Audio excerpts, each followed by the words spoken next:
Banyak sekali ajaran tayangan yang bisa membuat Allah murka. Dan itu mungkin yang menghambat doa-doa kita itu.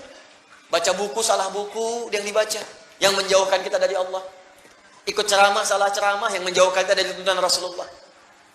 Mendengar sesuatu, salah baca, mungkin itu yang menjadikan doa itu jarang terjawab. Nggak sadar kita masuk sebuah jebakan, hati-hati, yang sebetulnya itu sudah diingatkan dari sejak dulu, cuman casingnya beda. Luarnya tidak sama, kelihatan seperti bagus tapi buruk. Itu sudah diingatkan di Quran. Buka Quran surah kedua ayat 204, paling kiri sebelah atas di mushaf. Wa minan nasi may yu'jibuka qawluhu fil hayatid dunya wa yushhidullaha ala ma fi qalbihi wa huwa aladdul khisam. Anda akan dapati di antara sementara orang yang kalau bicara kata-katanya begitu menarik. Retorikanya begitu cantik. Awas, hati-hati. May yu'jibuka qawluhu fil hayatid dunya wa yushhidullaha ala ma fi qalbi. Kadang-kadang ngutip-ngutip nama Allah, ngutip ayat dipotong, ngutip hadis dipindahkan maknanya. Tapi orang ini pandai berretorika sehingga Anda tuh nggak bisa bedakan ini mana yang benar, mana yang salah. Jadi punya kemampuan bicara kayak orang benar, padahal salah. Nah, itu kalau masuk ke kalangan orang awam macam-macam itu dianggap benar.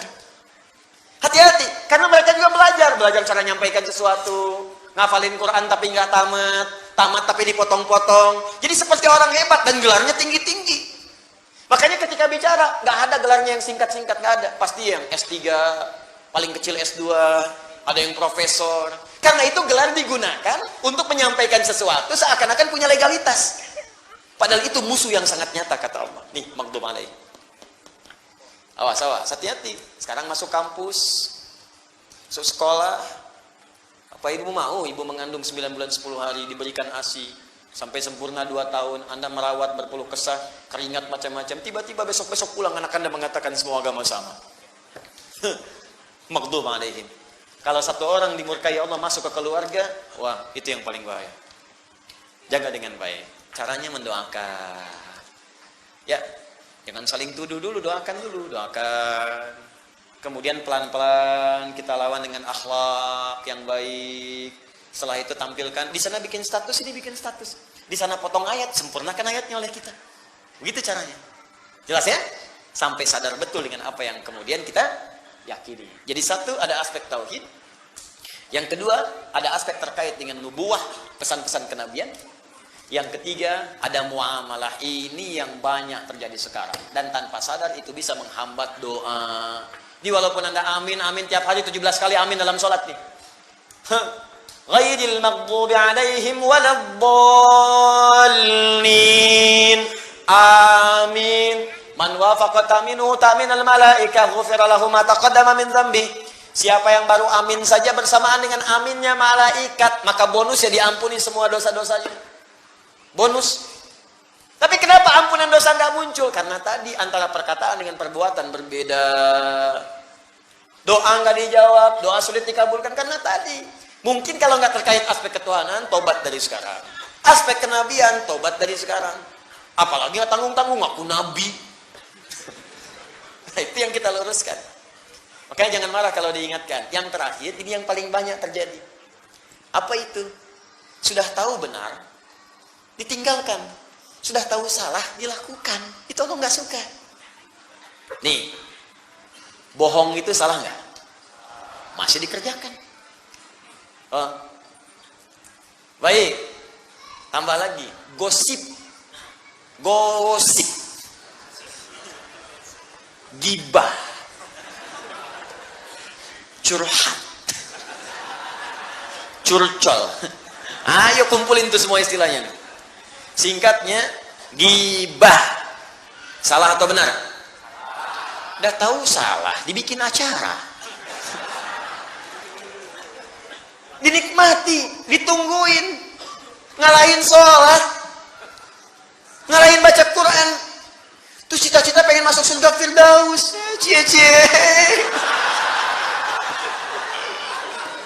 Gimana memahaminya? Susah saya pahamnya itu. Udah tahu salah, diikutin terus pengen masuk surga. Ya doa aja, kalau doa sulit dikabulkan, cek dulu barangkali ini salah satunya. Kan kelihatan seperti sederhana kan? Coba, Maaf, berselisih, salah tidak? Salah, masih ribut. Fitnah, salah tidak? Masih fitnah. Mencela, salah tidak? Masih mencela. Ya pantas kemudian hidupnya juga nggak akan tenang. Ini. Maghdub alaihim, ini skala kecil. Allah nggak suka. Kalau yang tadi yang tinggi-tinggi, dah jelas itu ancamannya tinggi. Ancamannya tinggi. Jadi kalau yang seperti ini, biasanya pekerjaannya dua. Kalau melanggar ketentuan Allah dengan mudah itu. Pertama, awas. Ini yang diancam oleh Allah dimasukkan ke dalam neraka jahanam. Dan lebih duluan dibanding orang-orang yang tidak beriman kepada Allah. Ini duluan nih, nggak banyak orang tahu. Ini duluan masuk neraka. Dan nerakanya yang paling dalam, keraknya. Pernah bikin nasi liwet? Kalau keraknya itu yang paling gosong kan? Ini yang paling gosong nih. Paling gosong. Ya, ini ancamannya tinggi. Siapa mereka? Golongan munafiqun. Golongan munafiqun. Buka Quran surah keempat An-Nisa ayat 140. Paling kiri sebelah bawah. Wa qad nazzala 'alaikum fil kitabi an idza sami'tum ayatillahi yukfaru biha wa yustahza'u biha fala taq'udu ma'ahum hatta yakhudhu fi haditsin ghairi innakum idzam mithluhum innallaha jami'ul munafiqina wal kafirina fi jahannam jami'a. Innal munafiqina fi darkil asfali minan nar. Keraknya. Telah tetap ketentuan dalam Al-Quran. Jika Anda menemui, mendengar atau melihat, menyaksikan orang-orang sengaja memanipulasi ayat-ayat Allah, diputar-balikan ayatnya, atau sengaja diingkari, sudah tahu benar kemudian ditinggalkan. Wa yustahza'u bi, atau sengaja mengolok-olok atau memprovokasi, itu semua. Bisa jadi tingkat paling tingginya supaya orang menjauh dari Allah. Contoh, bapak orang munafik namanya disepakati oleh para sejarawan dengan Abdullah bin Ubay bin Salul. Abdullah bin Ubay bin Salul. Itu disebut dengan Abul Munafiqin. Para sejarawan menyebutkan itu bapaknya orang munafik sebumi. Ya. Dan di akhir hidupnya bahkan dilarang oleh Allah, Nabi dilarang oleh Allah untuk menyolatkan jenazah ini. Di lisannya mengaku beriman. Itu kalau sholat, safnya pertama. Depan Nabi senyum-senyum. Senyum, nyapa, proposalnya bagus-bagus ke Nabi. Ini banyak nih sekarang, Nabi Sallallahu umat begini. Tapi di belakang Nabi memprovokasi. Menghambat dakwah Nabi disampaikan kepada kaumnya. Ini Muhammad dia cuma pemecah belah saja. Muhammad cuma cari muka saja. Muhammad begini. Dihambat orang supaya tidak belajar dengan Nabi Muhammad. Dihambat orang supaya tidak kemudian mendatangi Nabi Muhammad. Dihambat orang supaya tidak mendapatkan kebenaran dari risalah Nabi Muhammad SAW. Yang paling dahsyat, itu Nabi masih berlaku baik. Berharap mau kembali, didoakan. Tapi pilihan jalan itu diikuti. Pilihan jalan Abdullah bin Ubay bin Salul diikuti, nggak mau kembali dia. Jadi begitu kemudian yang paling dahsyat ini, datang dia mengatakan, ya Rasulullah masjid sudah penuh. Bagaimana kalau kemudian kita bikin masjid lain aja, supaya terpisah bagian-bagiannya. Kata Nabi, bagus juga ya. Padahal di belakang dia kumpulkan pengikutnya, dia katakan, Muhammad itu punya markas, kita akan punya markas juga. Dia bikin masjid lain namanya Dirar. Bukan masjid, tapi tempat untuk makar kepada Nabi. Maka turun perintah dari Allah, hancurkan itu, karena itu bukan masjid. Bukan menghancurkan masjid. Hancurkan tempat itu, karena itu bukan masjid. Ketika mau meninggal pun, masih ingin menampakkan dekat dengan Nabi. Pengen ditengok. Dalam sakitnya, anaknya datang, Abdullah. Ini Abdullah anaknya soleh. Jadi jangan hukumi munafik satu orang, itu untuk seluruh keluarganya, belum tentu. Jangan bully orang yang tidak sama sifatnya. Ya, maaf, Abu Jahal itu luar biasa buruknya, tapi anaknya Ikrimah itu luar biasa, jenderal yang sangat hebat di dalam perang, dan pembela Nabi nomor 1 di antara bagian-bagian sahabat. Nah, ketika Abdullah datang kepada Nabi, katakan, ayah saya sakit ya Rasulullah. Nabi kasih kemudian air, nih balik ke bapakmu suruh minum. Datang kemudian kepada bapaknya, bawa dilemparkan. Apa Muhammad ini cuma cari muka saja di hadapan saya? Buang. Sedih anaknya.